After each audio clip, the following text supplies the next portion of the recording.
Hello everyone, मैं हूँ हीना और आप देख रहे हैं लीगल परसेप्शन। आज की वीडियो में हम स्टार्ट करेंगे इंडियन पार्टनरशिप एक्ट 1932 यानी कि भारतीय भागीदारी अधिनियम 1932 के बारे में। आज हम इसके बैकग्राउंड के बारे में, मीनिंग, डेफिनेशन वगैरह आज हम जानेंगे, तो वीडियो के लास्ट तक बने रहिएगा। बहुत ही इम्पॉर्टेंट टॉपिक है और बहुत ही इम्पॉर्टेंट एक्ट है एग्ज़ाम के लिहाज से। लेकिन आगे बढ़ने से पहले आपके लिए एक ज़रूरी इन्फॉर्मेशन। तो अगर आपको पार्टनरशिप एक्ट के नोट्स चाहिए हिंदी में तो आप इस व्हाट्सअप नंबर पर मैसेज करके ले सकते हैं, या आपको कॉन्ट्रैक्ट सेकंड के नोट्स चाहिए तो वो भी आप मैसेज करके ले सकते हो। पार्टनरशिप का मीनिंग, डेफिनेशन और असेंशियल समझने से पहले हम ये समझेंगे कि इस एक्ट का बैकग्राउंड क्या है। तो इस एक्ट का बैकग्राउंड अगर हम समझें तो सबसे पहले हमें ये समझना होगा कि जो हमारा कॉन्ट्रैक्ट एक्ट है उसमें जो हमारा संविदा अधिनियम है उसमें जो चैप्टर 11 था उसको निकाल कर, उसको निरस्त करके जो बाद के जो सेक्शंस थे 239 से लेके 266 तक, यानी यहाँ तक के जो सेक्शंस थे वो इसमें दिए गए थे कॉन्ट्रैक्ट एक्ट में, और इस एक्ट को यहाँ से निकाल कर ही बनाया गया है। यानी कि जो पार्टनरशिप एक्ट है वो कॉन्ट्रैक्ट एक्ट से ही बनाया गया है। जो बाद के जो सेक्शंस दिए गए थे हमारे भारतीय संविदा अधिनियम में उनको वहाँ से रिपील कर दिया गया और एक नया एक्ट बना दिया गया पार्टनरशिप के नाम से। तो ये कहाँ से आया है हमारा पार्टनरशिप एक्ट? कॉन्ट्रैक्ट एक्ट के अंदर से ही आया है। वहीं से निकाल कर इसके बाद वाले हिस्से को, इसके लास्ट पार्ट को निकाल कर भारतीय भागीदारी अधिनियम बना दिया गया है। अब अगर हम इसके टोटल चैप्टर्स की बात करें कि पार्टनरशिप एक्ट में कितने चैप्टर्स हैं, तो इसमें 8 तो चैप्टर्स दिए गए हैं, और सेक्शंस की अगर बात करें तो इसमें 74 सेक्शंस दिए गए हैं। इसके अलावा ये जो एक्ट नंबर है ये 1932 का 9th एक्ट है, यानी 9वां अधिनियम है। इसकी शुरुआत जो हुई थी, यानी कि ये फोर्स में आया था 1 अक्टूबर 1932 को, जबकि जो सेक्शन इसका 69 था वो तुरंत जो है वो फोर्स में नहीं आया था। 1 साल के बाद ये लागू हुआ था 1 अक्टूबर 1933 से। और ये सेक्शन हमें क्या बताता है? ये हमें बताता है इफेक्ट ऑफ नॉन रजिस्ट्रेशन के बारे में, यानी कि जब हम किसी फर्म का रजिस्ट्रेशन ना कराएं तो उसका इफेक्ट क्या होगा, ये इस बारे में हमें सेक्शन बताता है। तो ये हो गया एक छोटा सा बैकग्राउंड इस एक्ट का, जो हमारे लिए जानना बहुत ज़रूरी था, तभी हम इस एक्ट को समझ पाते। सेक्शंस हो या चैप्टर्स हो, कोई भी इंपॉर्टेंट चीज़ हमारे लिए छूटनी नहीं चाहिए। अगर हम किसी भी एक्ट को समझते हैं तो हमें थोड़ा सा उसके बैकग्राउंड के जानने में ज़रूरी होता है। अब हम पढ़ेंगे कि हमें इसके अंदर क्या क्या पढ़ना है। आज की वीडियो में जो चीज़ हम डिस्कस करेंगे वो ये सारे पॉइंट्स हम डिस्कस करने वाले हैं। जैसे कि पार्टनरशिप का मीनिंग क्या होता है, पार्टनरशिप, पार्टनर और फर्म की डेफिनेशन क्या है और कहाँ पर दी गई है इस एक्ट में। इसके अलावा किसी भी पार्टनरशिप के लिए क्या असेंशियल्स होते हैं वो भी हम पढ़ेंगे। इसके अलावा टाइप्स ऑफ पार्टनरशिप हम देखेंगे कि भागीदारी या साझेदारी कितने प्रकार की होती है और एक्ट में कितने टाइप की दी गई है, और एक पार्टनरशिप और कंपनी में क्या डिफरेंस होता है, दोनों में क्या अंतर है। तो ये सारे पॉइंट्स आज की वीडियो में हम डिस्कस करने वाले हैं। तो बहुत ही एक एक पॉइंट को ध्यान से सुनिएगा और वीडियो के लास्ट तक बने रहिएगा। सबसे पहले मैंने कहा कि हम इसका मीनिंग डिस्कस करेंगे। तो पार्टनरशिप का मतलब क्या होता है? तो सिंपली हम बहुत ही सिंपल वर्ड में इस मीनिंग को समझेंगे कि क्या मतलब होता है पार्टनरशिप का। तो जब 2 या 2 से ज़्यादा लोग, 2 या 2 से ज़्यादा व्यक्ति कोई भी बिजनेस आपस में करते हैं, और आपस में बिजनेस इसलिए करते हैं कि उसके प्रॉफिट को या उसके फ़ायदे को वो आपस में शेयर कर सकें या उनको आपस में बांट सकें, तो उसको बोलते हैं पार्टनरशिप। अब 2 लोग हैं, मान लो ए है और बी है, ये 2 लोग हैं और 2 मिलकर आपस में कोई भी बिजनेस शुरू करते हैं मान लीजिए, और ये तय करते हैं आपस में कि इस बिजनेस से जो भी प्रॉफिट होगा वो हम लोग आपस में बांट लेंगे, उसको हम आपस में शेयर करेंगे, उस प्रॉफिट को, उस फायदे को। तो ये क्या हो गई उन दोनों के बीच में? ये हो गया पार्टनरशिप। सिंपली इसका मीनिंग ये होता है। इसके बाद अगर मैं बात करूँ इसकी डेफिनेशन की, कि डेफिनेशन क्या होती है, तो जो हमारा पार्टनरशिप एक्ट है उसका सेक्शन नंबर 4 हमें इसकी डेफिनेशन बताता है। बल्कि हमें पार्टनरशिप की ही डेफिनेशन नहीं बताता ये सेक्शन, हमें एक पार्टनर की डेफिनेशन और एक फर्म की डेफिनेशन भी बताता है कि ये क्या होता है। तो सबसे पहले सेक्शन 4 की अगर हम बात करें तो ये कहता है कि भागीदारी व्यक्तियों के बीच का संबंध है, यानी कि एक रिलेशन है जो पर्सन्स के बीच में होता है। अब वे लोग 2 भी हो सकते हैं और 2 से ज़्यादा भी हो सकते हैं, क्योंकि एक अकेला पर्सन तो पार्टनरशिप नहीं कर सकता, कम से कम 2 लोग तो चाहिए ही। तो व्यक्तियों के बीच का संबंध है जिन्होंने किसी ऐसे व्यापार के लाभों को बांटने का करार कर लिया है। करार मीन्स समझौता कर लिया है, जिसे वे सब चलाते हैं, मतलब सब मिलकर चलाएं, या उनकी तरफ से कोई एक चलाता है। तो ये हो गया भागीदारी का मतलब जो डेफिनेशन दी गई है वो बहुत ही सिंपल है, समझने में मुझे नहीं लगता आपको कोई डिफिकल्टी होने वाली है। इसके अलावा इसमें एक और बात कही गई है कि वे सारे लोग जो आपस में समझौते के अकॉर्डिंग, यानी कि करार के अकॉर्डिंग भागीदारी व्यापार में शामिल होते हैं, मतलब जिस भी काम के लिए उन्होंने पार्टनरशिप की है, जो भी उस बिजनेस में शामिल होते हैं, वे सब व्यक्तिगत रूप से भागीदार कहलाते हैं। मतलब पर्सनली उनको क्या कहा जाएगा, पर्सनली उन लोगों को पार्टनर कहा जाएगा। और सामूहिक रूप से जब उनको कलेक्टिवली क्या कहा जाएगा कि सब के सब इकट्ठा हैं, तो एक तरीके से उनको क्या कहा जाएगा, फर्म कहा जाएगा। और जिस नाम से वो अपना बिजनेस चला रहे हैं वो कहलाएगा उस फर्म का नेम, कि ये जो है ये फर्म नेम है। जैसे मान लो एक बिजनेस है, 2 लोग हैं या 2 से ज़्यादा लोग हैं। अब 2 लोग मिलकर ये आपस में एक समझौता करते हैं, एक एग्रीमेंट करते हैं कि हम लोग ये मिलकर ये बिजनेस चलाएंगे, कोई भी बिजनेस हो, है ना। तो वो उस बिजनेस को चलाएं, और बिजनेस को जब वे चलाते हैं तो वो सारे के सारे क्या कहलाएंगे, कलेक्टिवली तो वे सब के सब क्या कहलाएंगे, फर्म कहलाएंगे। और अगर एक पर्सन की बात की जाए उनमें से, तो वो कहलाएगा पार्टनर। और जिस बिजनेस को वो चला रहे हैं उस बिजनेस को क्या नाम दिया जाएगा, फर्म नेम। तो यहाँ पर ये सारी चीज़ें इस सेक्शन में बताई गई हैं, बहुत ही इंपॉर्टेंट सेक्शन है ये। अब हम डिस्कस करेंगे असेंशियल्स ऑफ पार्टनरशिप, यानी कि भागीदारी के लिए या पार्टनरशिप के लिए क्या ज़रूरी तत्व होते हैं या क्या आवश्यक तत्व हमारे इस डेफिनेशन से निकल के आए हैं। तो बहुत ही सिंपल है। सबसे पहले जो ज़रूरी चीज़ हमने देखी वो हमने देखा 2 और मोर पर्सन्स, यानी 2 या 2 से ज़्यादा व्यक्ति, यानी भागीदारी के लिए, पार्टनरशिप के लिए 2 या 2 से ज़्यादा व्यक्ति होने चाहिए। अब देखो, कोई एक व्यक्ति तो अकेला पार्टनरशिप नहीं कर सकता। पार्टनरशिप कैसे होगी, जब कम से कम 2 व्यक्ति होंगे। 2 से ज़्यादा तो हो सकते हैं बट 2 से कम नहीं होने चाहिए। तो सबसे पहला एसेंशियल्स होता है कि उसके लिए क्या होगा, कम से कम 2 व्यक्ति होने चाहिए। सेकंड है व्यक्तियों के बीच में करार, यानी उनके बीच में एक एग्रीमेंट होना चाहिए। ठीक, अब यहाँ पे जो भागीदारी का जन्म होता है, यानी कि जो पार्टनरशिप क्रिएट होती है, उसके लिए जो पार्टीज होती हैं, जो पार्टनर्स बनने वाले हैं किसी बिजनेस के लिए, उनके बीच में एक करार होना चाहिए, एक एग्रीमेंट होना चाहिए। और ये इसका दूसरा ज़रूरी तत्व है, क्योंकि जब 2 लोग आपस में मिलकर पार्टनरशिप करते हैं तो वो तभी तो क्रिएट होगी ना जब उनके बीच में किसी काम को करने के लिए या किसी बिजनेस को करने के लिए कोई एग्रीमेंट हुआ हो। और ये जो एग्रीमेंट है ये इनके बीच में रिटन भी हो सकता है, और कैसा हो सकता है, मौखिक भी हो सकता है, मतलब ओरल भी हो सकता है और रिटन भी हो सकता है। ठीक, अब यहाँ पर इसको समझने के बाद हम एक केस लॉ देख लेते हैं। अब्दुल बनाम सेंचुरी वुड इंडस्ट्रीज़ 1954 का केस है। इस केस में कोर्ट ने ये कहा था कि ये ज़रूरी नहीं है कि जो आपका पार्टनरशिप का एग्रीमेंट होता है वो अभिव्यक्त रूप से किया गया हो। मतलब कि पक्षकार जो होते हैं, जो पार्टीज़ होती हैं किसी भी बिजनेस को करने के लिए, जो पार्टनर्स बनते हैं, वो उनके कंडक्ट से भी पता चल सकता है। मतलब ऐसा नहीं है कि आप रिटन में ही ऐसा करो कि हम पार्टनरशिप में एंटर हुए हैं। ये उस पक्षकारों के जो पार्टीज़ हैं उनके कंडक्ट से भी पता लगता है कि वो पार्टनर्स हैं। इसके बाद आता है नेक्स्ट पॉइंट, कारोबार, बिजनेस। तो बिजनेस भी एक मेन एसेंशियल होता है पार्टनरशिप का। अब देखो, 2 लोग हैं, 2 लोग आपस में एग्रीमेंट कर रहे हैं, तो वो किसी बिजनेस के लिए ही करते हैं। तो ये तीसरा जो एसेंशियल है ये भी हमारा इस सेक्शन 4 में जो डेफिनेशन दी गई है वहीं से निकल कर आया है। तो किसी भी कारोबार को चलाने के लिए 2 लोग इकट्ठा होकर आपस में जब करार करते हैं, और किसके लिए कर रहे हैं, किसी बिजनेस के लिए कर रहे हैं, तो यहाँ पे बहुत ही इंपॉर्टेंट हो जाता है।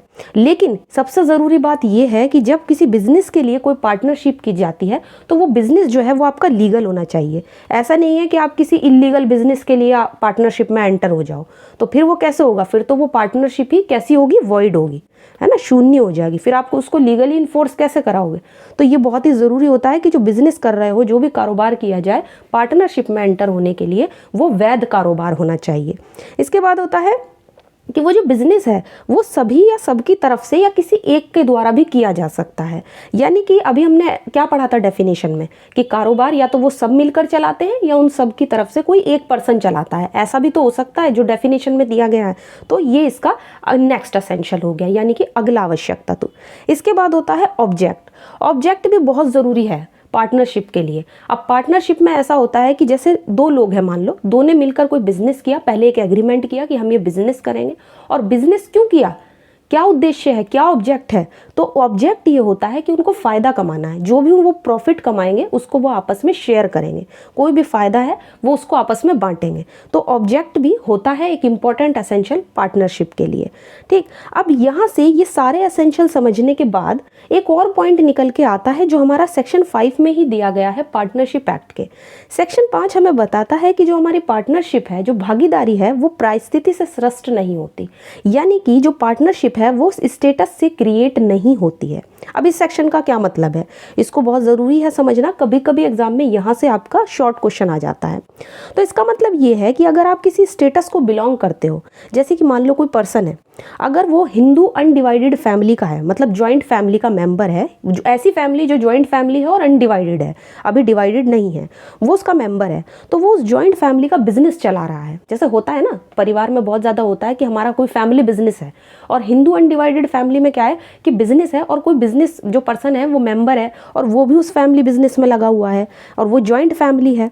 तो जैसे कि किसी की कोई शॉप है, किसी का कोई बिजनेस है, अब पर्सन चला रहा है कोई, वो उसी फैमिली का मेंबर है, तो उसका मतलब ये नहीं है कि वो व्यक्ति जो है वो पार्टनर्स हो जाएगा, पार्टनर नहीं माना जाएगा वो, क्योंकि अनडिवाइडेड फैमिली के मेंबर्स जो फैमिली के ही मेंबर हैं और सेक्शन 5 के अकॉर्डिंग वो उस बिजनेस को चला रहे हैं, तो वो पार्टनर नहीं हो जाते। इसी तरह से यहाँ पे एक और चीज़ दी गई है इस सेक्शन में कि कोई भी बर्मी बुद्धिस्ट है, बर्मी बुद्धिस्ट हस्बैंड या वाइफ है, वो जो भी उस हैसियत से अगर कोई बिजनेस कर रहे हैं तो वो भी पार्टनर्स नहीं होंगे। तो यहाँ पे दो चीज़ें दी गई हैं, एक तो हिंदू अनडिवाइडेड फैमिली का कोई मेंबर है जो जॉइंट फैमिली का मेंबर है और वो उस फैमिली बिजनेस को चला रहा है, उसको कैरी कर रहा है, तो इस आधार पर ही वो पार्टनर नहीं माना जाएगा। और दूसरा, अगर कोई बर्मी बुद्धिस्ट जो भी हस्बैंड या वाइफ है और वो उस हैसियत से कोई बिजनेस चला रहे हैं, तो इस आधार पर भी वो पार्टनर नहीं माने जाएंगे। अच्छा, स्टेटस का क्या मतलब हुआ? तो स्टेटस का मतलब ये होता है कि जब आप कोई भी पर्टिकुलर पोजीशन, कोई भी इंपॉर्टेंट आपके पास कोई पोजीशन है, जैसे कि मान लो फैमिली रिलेशनशिप से आपको कोई पोजीशन मिली हुई है, तो इस वजह से इसका मतलब ये नहीं है कि आप पार्टनर हो जाओगे, है ना। जैसे कि पापा का बिजनेस है, मान लो अपने फादर का बिजनेस है और कोई बेटा या बेटी अगर चला रहे हैं, उसको आगे कैरी कर रहे हैं, तो इसका मतलब ये नहीं है कि आप पार्टनर हो जाओगे। तो यहाँ पर ये बताया गया है कि जो पार्टनरशिप है वो स्टेटस से क्रिएट नहीं होती है, बल्कि किससे बनती है पार्टनरशिप? कॉन्ट्रैक्ट से बनती है, जिसमें बताया ना कि सबसे पहले दो लोग हों, उनके पास एक एग्रीमेंट हो, एग्रीमेंट वो किसी बिजनेस को चलाने के लिए करते हैं। तो सेक्शन 5 इस चीज़ को क्लियर कर देता है, बहुत ही मेन इंपॉर्टेंट पॉइंट है इस एक्ट का। अब हम डिस्कस करेंगे टाइप्स ऑफ पार्टनरशिप। जैसे कि मैंने बताया था कि भागीदारी के प्रकार भी दिए गए हैं, तो यहाँ पे दो टाइप का जो पार्टनरशिप है वो दिया गया है। सबसे पहला है इच्छाधीन भागीदारी, जिसको बताया गया है पार्टनरशिप एट विल, और किस सेक्शन में दिया गया है? ये दिया गया है सेक्शन नंबर 7 में, जो हमारा पार्टनरशिप एक्ट है। दूसरा है विशिष्ट भागीदारी यानी पर्टिकुलर पार्टनरशिप, ये दिया गया है सेक्शन नंबर 8 में। अब इसका मतलब क्या होता है?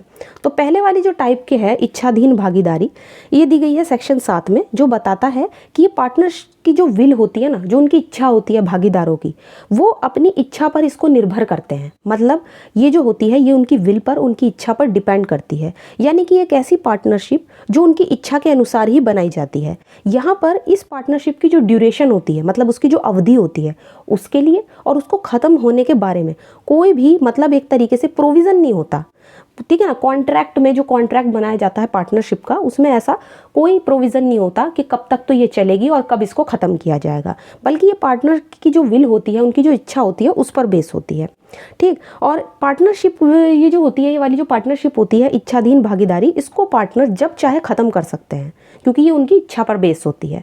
नेक्स्ट है विशिष्ट भागीदारी यानी कि पर्टिकुलर पार्टनरशिप, जो दी गई है सेक्शन 8 में, और इसका मतलब ये होता है कि एक ऐसी पर्टिकुलर अंडरटेकिंग को पूरा करने के लिए, यानी कोई विशेष उद्देश्य था या कोई विशेष प्रयोजन था, उसको पूरा करने के लिए आपने कोई पार्टनरशिप की, और एक पर्सन इसमें क्या होता है कि किसी दूसरे पर्सन के साथ किसी पर्टिकुलर एडवेंचर को पूरा करने के लिए या किसी खास अंडरटेकिंग को पूरा करने के लिए ही यहाँ पे पार्टनर बनते हैं आपस में लोग, और इसे बोलते हैं हम विशिष्ट भागीदारी। तो किसी खास अंडरटेकिंग के लिए जब हम भागीदारी करते हैं या पार्टनरशिप करते हैं, तो वो हो गया आपका विशिष्ट भागीदारी, और जो पार्टनर्स की विल पर, उनकी इच्छा पर डिपेंड करती है, वो होती है इच्छाधीन भागीदारी। अब लास्ट में हम डिस्कस करेंगे भागीदारी और कंपनी में क्या अंतर होता है, यानी कि क्या डिफरेंस है पार्टनरशिप और एक कंपनी में। अब ये सारे के सारे जो डिफरेंस है वो हमें समझने होंगे, क्योंकि कभी कभी एग्जाम में इन दोनों के बीच में डिफरेंस बहुत ज़्यादा पूछ लिया जाता है। तो सबसे पहले बात करेंगे सेपरेट एंटिटी की। सबसे पहला और बड़ा अंतर जो होता है एक पार्टनरशिप और एक कंपनी के बीच में, वो ये होता है कि जो सेपरेट एंटिटी होती है, मतलब कि जो आपका पार्टनरशिप है, जो भागीदारी है, उसमें जितने भी फर्म के जितने भी मेंबर होते हैं, जितने भी लोग पार्टनर्स हैं किसी पार्टनरशिप में, उनका अलग से कोई अस्तित्व नहीं होता। मतलब अलग से ऐसा नहीं है कि इसको ये नाम दिया जाएगा, ये नाम दिया जाएगा, ऐसा नहीं है। वो सबके सब इकट्ठा हो गए क्या कहलाते हैं? फर्म कहलाते हैं। ठीक, क्या कहलाते हैं? फर्म कहलाते हैं। जबकि अगर हम बात करें एक कंपनी की, तो कंपनी क्या होती है? एक लीगल पर्सन होती है, एक विधिक व्यक्ति है, और उसके जितने भी मेंबर्स होते हैं, जो लोग कंपनी में काम करते हैं, उनका उसके सदस्यों से अलग और स्वतंत्र अस्तित्व होता है एक कंपनी का।